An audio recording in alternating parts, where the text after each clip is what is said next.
Hey, what's up, everybody? Welcome back to tonight's episode of Dad Reads a Bedtime Story. For tonight's installment, we'll be finishing up R.L. Stine's Goosebumps, My Hairiest Adventure. So, without further ado, let's go ahead and jump right back into it. Chapter 19, if you're following along. Who's there? No reply. Frozen as still as a statue, I listened. I heard the scrape of feet moving rapidly over the ground. I heard heavy breathing. Hey, who is it? I called. I glanced down and saw the bottle, lying on its side, nestled in a pile of leaves right in front of me. I bent quickly, reached eagerly for the bottle with both hands, but I jerked back up to my feet in fright as a dark figure lumbered out from the trees, panting hard, its long tongue flapping from its open mouth. A tall brown dog. Even in the dim light, I could see how scraggly and tangled its fur was. I could see large burrs stuck in its heaving side. I took a step back. Are you alone, boy? I called in a frightened whisper. Huh? Are you alone, doggy? The animal lowered its head and let out a whimper. I searched the woods for other dogs. Was he part of a pack? Part of the pack of stray dogs that liked to chase me, growling and snapping? I didn't see any others. Good dog, I told him, keeping my voice low and calm. Good doggy. He stared up at me, still panting. His scraggly brown tail wagged once, then dropped. I bent slowly, keeping my eyes on the dog, and I picked up the bottle. It felt surprisingly cold. I held it up and tried to see if any of the liquid remained inside, but it was too dark to see. I'm pretty sure I didn't use every last drop, I thought, struggling to remember. There has to be a little left, enough for Dr. Merkin to test. I shook the bottle close to my ear, listening for the splash of liquid inside. Please let there be a drop left, I pleaded silently. The trees shivered in a sharp, swirling gust. Leaves rustled and scraped against each other. The dog let out another soft whimper. I grasped the bottle tightly in my right hand and started to back away. Bye-bye, doggy. He tilted his head and stared up at me. I took another step back. Bye, doggy, I repeated softly. Go home. Go home, boy. He didn't move. He let out another whimper. Then his tail began to wag. I took another step back, grasping the Instatan bottle tightly. Then, as I started to turn away from the staring dog, I saw the others. They poked out quickly, silently from dark trees. 5 or 6 big dogs, their eyes glowing angrily. Then 5 or 6 more. As they lumbered nearer, moving quickly, steadily, I could hear their growls, low and menacing. They pulled back their lips and bared their teeth. I froze, staring in terror at their darkly glowing eyes, listening to their menacing low growls. Then I spun around awkwardly and started to run. Oh, I let out a shrill cry as I stumbled over a fallen tree branch. The bottle flew out of my hand. As I fell, I reached for it, grasping desperately. Missed. I watched in horror as it hit a sharp rock and shattered. The jagged pieces flew in all directions. A tiny puddle of brown liquid washed over the rock. I landed hard on my knees and elbows. Pain shot through my body, but I ignored it and scrambled to my feet. I whirled around to face the dogs, but to my surprise, they were running in a different direction. Through the trees, I glimpsed a frightened rabbit scrambling over the leafy ground. Barking and growling, the dogs chased after it. My heart pounding, my knees still throbbing, I walked over to the rock and stared down at the jagged pieces of orange glass. I picked one up and examined it closely. Now what do I do? I asked myself out loud. I could still hear the excited barking of the dogs in the distance. Now what? The bottle was shattered into a dozen pieces. My evidence was long gone. I had nothing to show Dr. Merkin, nothing at all. With an angry cry, I tossed the piece of glass at the trees. Then I wearily slunk toward home. Mom and Dad hurried to a school meeting after dinner. I went upstairs to my room to do my homework. I didn't feel like being alone. I took Jasper in my lap and petted her for a while, but she wasn't in the mood. She glared at me with those weird yellow eyes. When that didn't work, she scratched my hand, jumped away, and disappeared out of the room. I tried calling Lily, but no one answered at her place. Outside, the wind howled around the corner of the house. It made my bedroom windows rattle. A chill ran down my back. I laid my elbows on my desk and hunched over my government textbook, but I couldn't concentrate. The words on the page became a gray blur. I walked across the room and picked up my guitar. Then I bent down and plugged it into my amp. Lots of times when I'm feeling nervous or upset, I play my guitar for a while. It always calms me down. I cranked the amp up really high and started to play a loud blues melody. There was no one else home, no one to tell me to turn it down. I wanted to play as loud as I could, loud enough to drown out my troubled thoughts. But I had played for only 3 or 4 minutes when I realized that something was wrong.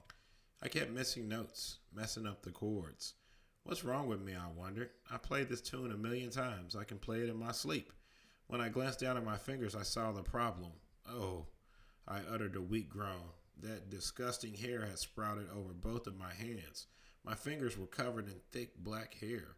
I turned my hands over. Both palms were covered too.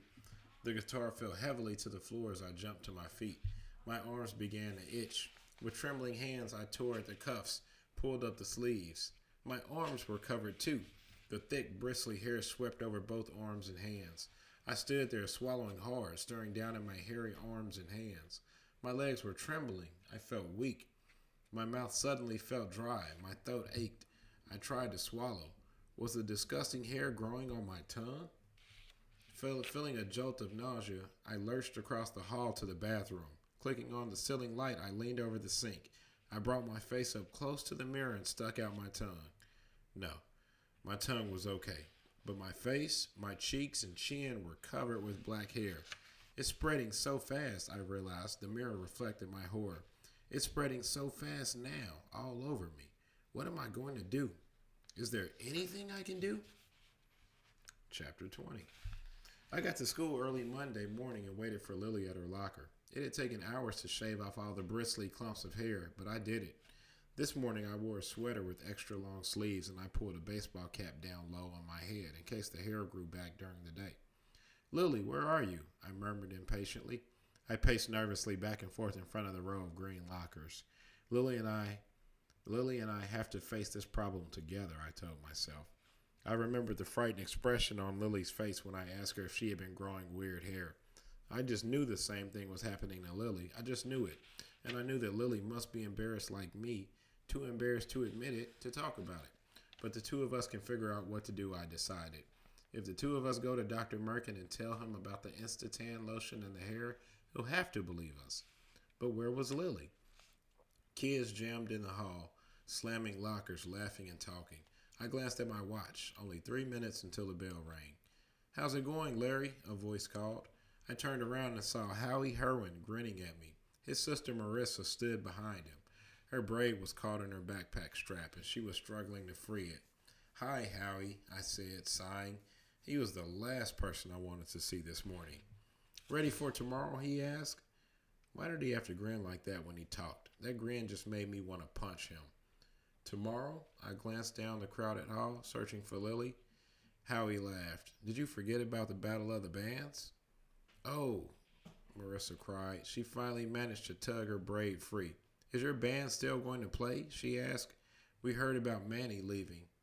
Yeah, we'll be there, I told her. We sound pretty good. We do too, Howie replied, grinning even wider. We might be on TV. My uncle knows a woman who works on Star Search. She thinks maybe he can get us on. Great, I replied without any enthusiasm. Where was Lily? If we get on that show, we'll probably win, Marissa added, still fiddling with her long braid, and then we'll be famous. They asked us to play at the next school dance, Howie said. They didn't ask your band, did they? No, I replied. No one asked us. That made Howie's grin practically burst off his face. Too bad, he said. The bell rang. I've got to go, I said, hurrying toward Miss Schindling's room.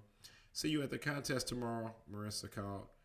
We're going first, Howie shouted. I guess they're saving the best for first. I heard the two of them laughing as I stepped into the classroom. I made my way to the seat, searching for Lily. Had she slipped past me while I was talking to Howie and Marissa? No sign of her. I sank into my seat, feeling worried and disappointed. Was Lily sick today? I hope not. She can't get sick the day before the Battle of the Bands, I told myself. She just can't. Larry, would you hand out the test? Miss Schindling asked, dropping a heavy stack of papers into my arms. Huh? Test?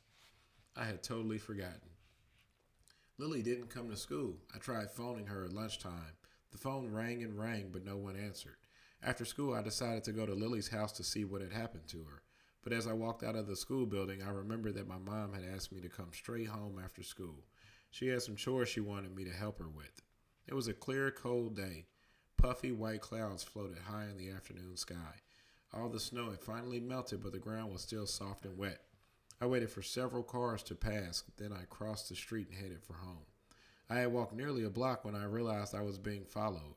A dog brushed softly against my leg. Startled, I stopped and stared down at it.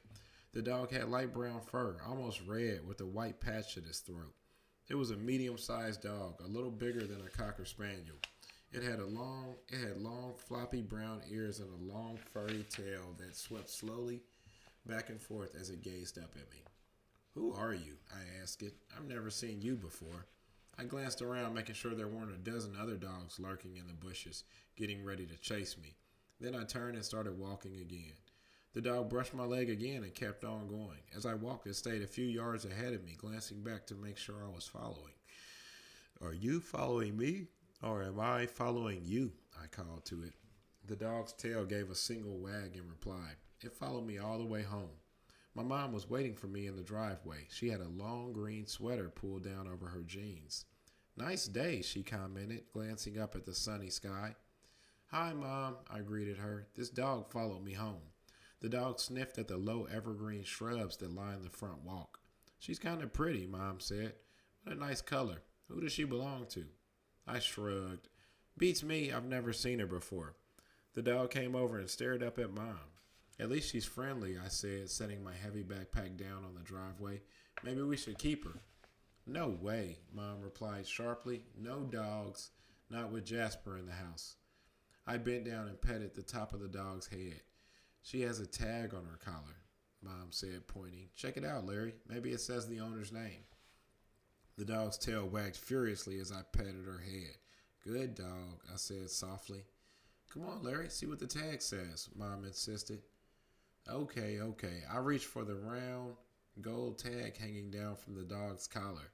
Then I dropped to my knees and lowered my face so that I could see it clearly. Huh?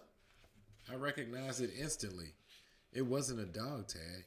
It was Lily's gold pirate coin. All right. So that is a good place to stop. We've gone for about 10 or 15 minutes here. So we'll stop and we'll pick up next time or tomorrow night with chapter 21. Thanks you guys for joining us.